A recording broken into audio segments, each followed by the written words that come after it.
everybody. Here we are, all ready to take you down to Pine Ridge for another visit with Lum and Abner, brought to you by the makers of Horlicks, the original malted milk. Tonight, I want to talk especially to all the women who listen to Lum and Abner.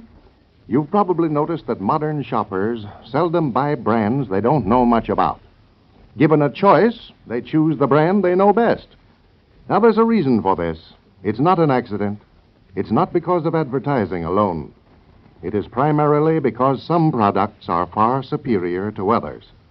Take the case of malted milk, for instance. For nearly 50 years, Horlicks has been a household byword all over the world. And why? Because Horlicks is a superior product. Because for richness, flavor, results, Horlicks has no equal. Made from only rich, full cream milk and the finest of wheat and malted barley, it is vacuum processed to prevent loss of precious vitamins and minerals. And remember, Horlicks was the first company to successfully powder milk by combining it with the extracts of wheat and malted barley. And they concentrate all their rich experience in the making of malted milk products only. And now, let's see what's happening down in Pine Ridge. Things are not running very smoothly at the Jot-'em Down store. Abner, as the new president, has adopted a dictatorial attitude, which isn't proving very popular with his old friend Lum. As we look in on our old friends today, we find Abner out of the store for a few minutes, and Lum is taking advantage of his absence by sitting in the president's chair with his feet propped up on the desk, enjoying life as he used to before the recent change in officers. Cedric Weehunt is also resting. Listen.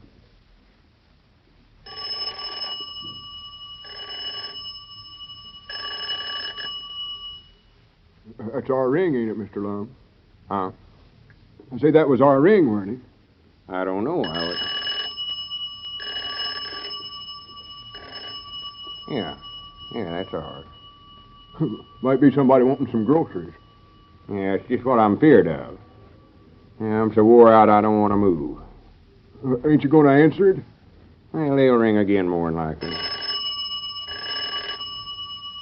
Oh, Swan, a feller can't sit down for 5 minutes without that dead-blamed telephone ringing. If I had my way about it, we'd just have the thing took out. Hello. Yes, Mom? I reckon so. When was you wanting them? Well, we'll get it over as quick as we can, but we're awful busy down here now. What was it you wanting? 18 pounds for $1. All right, $1 worth of sugar. Is that all? Oh. Yes, ma'am, I reckon we've got 'em. 2 cans. All right, much for... Huh? All right, what else? Block of soda. No, the stick blueing is the only kind we've got. Well, you might try Dick Huddleston's store. I think he keeps it. Was that all? Oh, yes, Mom. In big number 2.5 can. All right, thank you, Mom. Granny's ought to hang up a receiver before she thinks there's something else she wants. Well, that woman would order all day if somebody stand there and listen to her. Who was it, Sister Simpson? No, it's the widow Abernathy. She's always in a terrible hurry for something. Here, better get this stuff together and take it on over there. She'll be calling back over here pestering the life out of us if we don't. Yes, Mom. Swan, this work is killing me. We ain't been opened up a week, and I need to vacate myself already. It ain't like it was when you was president around here. Mr. Abner's too particular about a feller setting down. Yeah, he just likes to show his authority. Biggest mistake I ever made in my life's when I give him that office. Not only working the life out of me, but some of these ideas he's been having's going to ruin us. He'd bankrupt the government in 60 days if they'd turn him loose. He was saying this morning that he's going to start taking in hogs and cows and chickens and one thing and another, swapping groceries for them. Yeah, but I'm going to put my foot down on that. Get a batch of livestock down here and they'll eat us out of business in no time at all. As long as these groceries are just sitting there on the shelves, they ain't eating nothing, that's a cinch. Mr. Lum, here comes Mr. Dick. Yeah. Go ahead and get that stuff going over to the widow, Cedric. Get back as quick as you can. That sawmill crew will be quitting directly and coming down here. I don't want to have to wait on them all by myself. Yes, Mom. Well, howdy, Dick. Come in. Yeah, hello, Lum. How are you today? Oh, just only tolerably, Dick. How's yourself? Fine as the E string on a fiddle. How's the store business coming along? Oh, it ain't no count, Dick. I'm just plumb disgusted with it. Well, I thought you were doing right well. Oh, we're selling lots of stuff, but we ain't making nothing to speak of. Sit down, sit down. Yeah, thanks, Lum, sure. It looks like Abner can study up more ways to lose money than any one man I ever seen. Well, I heard he made quite a little money on that soap deal, Lum. He told me he sold agency to Squire Skimp for $75 profit. Yeah, I don't think Abner sold it to him. I think Squire just bought it. That weren't brains. That was just luck that got him out of that. He's got a new idea he's working on now, though. He's figuring on turning this into a swap store. A swap store? Yeah, instead of selling stuff out of the store for cash, he's going to let folks swap us hogs and cattle and potatoes and stuff like that. Sort of a peddling wagon, except it ain't a wagon, of course. Well, I don't know now, Lum. He's liable to get you fellas out on a limb, there. That's what I've been trying to tell him, but he's got to where he won't even listen to me no more. Says he's the president and he's going to run things to suit himself. Well, you still own a half interest in the store, don't you? Yeah, I thought so, but the way he acts, I'm just one of the hard hands around here. Well, now, you just can't stand back and let him lose everything you got here, Lum. That swap idea won't work at all. That's been tried before. Just get a bunch of livestock in here, it'll eat up more stuff than there were. Yeah, I know it. Them's the words I told him, but he's so hard-headed, it's just like arguing with a stump on fire. Well, you know, I thought at first it'd be a good idea to let Abner act as president for a while, Lum. Thought he might have some new ideas for your business here. He's got plenty of ideas, all right. Got more imagination than a 10-year-old young'un. Well, I don't know what to tell you to do, Lum. As long as he's president, well, there's not much that you can do. It's got me to where I don't care what happens, hardly. Well, I'd just have a talk with him if I was you, and see if you can get him to turn the office back over to you. Well, I'll take this order on over there, Mr. Lum. I'll be back directly. All right, Cedric. Hello, Cedric. How are you, Mr. Dick? Why, fine, thank you, Cedric, fine. No, sir, Dick, Abner's just a changed man. I never seen nothing go to a body's head in my life like this being president has. Used to, I could sit down and sort of reason things out with him. Yeah. Granny's now, if I even offer my opinion on something, he rears right up on his hind legs and gets mad. Well, you know, I was sort of curious to find out what kind of a president he'd make. It's the first time he's ever had any authority, you know. And I just He's wondered... making up for lost time, I'll tell you that. There ain't no way I could make him give me that office back, are there? I don't know, Lum. Not that I know of. But now he'll more than likely get tired of it before long. Yeah, but the trouble is, I'm feared he'll have us bankruptcy before he gives up. Well, if I was you, Lum, Wait a I'd minute. Dick. Here he comes up out there now. Don't let on we've been talking about him. Oh, no. He's so touchy nowadays, I'm feared to say it. Howdy, man. I just come by your store, Dick, and your woman said you'd over here. Yeah, I thought I'd drop over and loaf for a few minutes, Abner, and see how you's getting along. Well, we're just doing fine, just fine. The store is a success, I'd say. And going to get better, too, as soon as I get a few of my ideas to working. Yeah. What are you doing in the president's chair, Lum? Well, I was just sort of sitting here talking to Dick. Uh-huh. I reckon you forgot what I said about sitting down during store hours. No, I never forgot, Well, but... I'll just take that chair myself. Dick, I've got the greatest idea studied up that you ever seen. Yeah, Lum was telling me about that, Abner. Yeah, but he don't know all about it.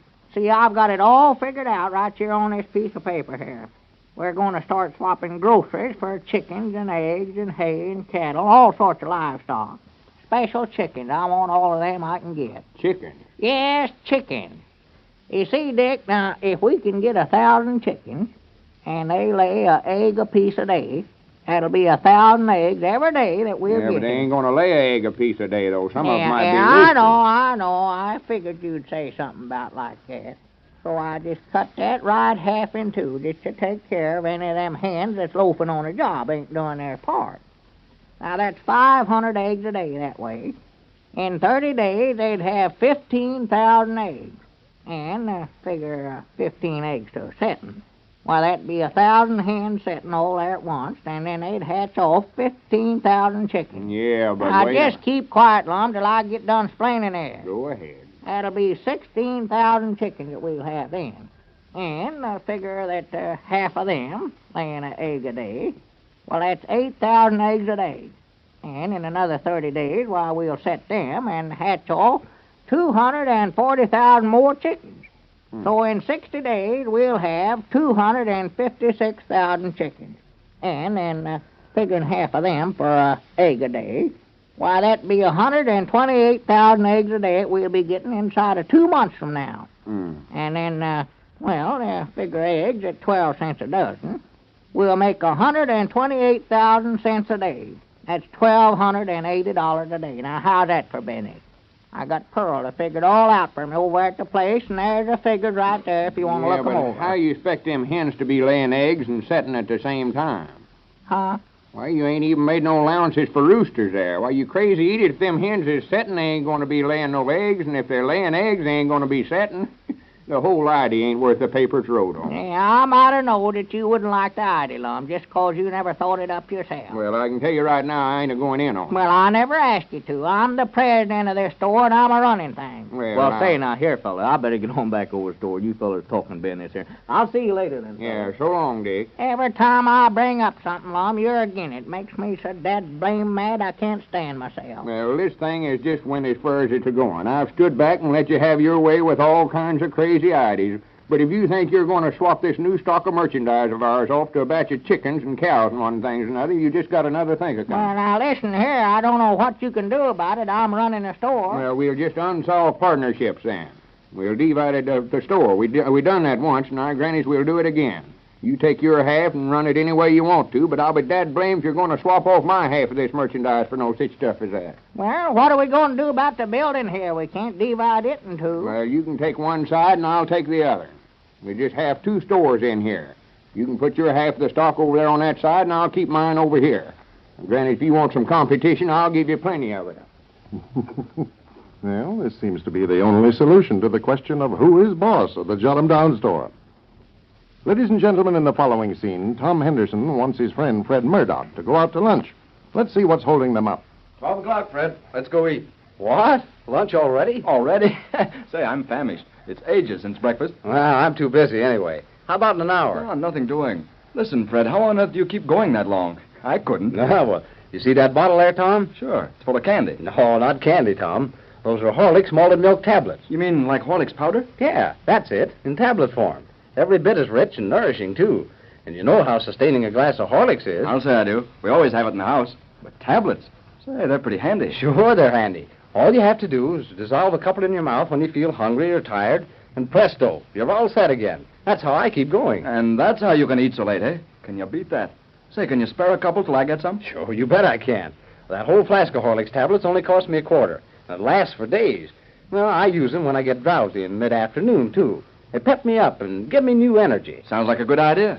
Say, these tablets taste swell. Lunch in an hour, eh? It's okay with me. Meet you in the lobby.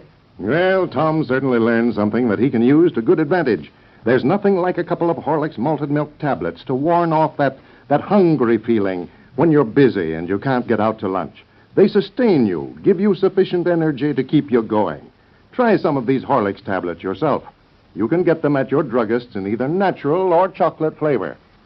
This is Carlton Brickert speaking for Lum and Abner and Horlicks, who now bid you all good night and good health.